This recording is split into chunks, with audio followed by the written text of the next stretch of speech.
هر کی رو دیدم کنار باباش نشسته هر دوم قصه خوردم. گفتم یه بابای مهربونی داشتم، یه بابای دلسوزی داشتم.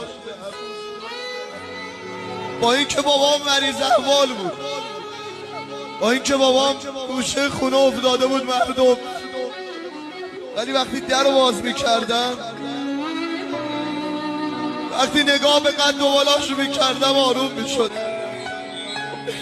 اونایی که دارید گریه میکنید یا بابات این روزا داره سخت نفس میکشه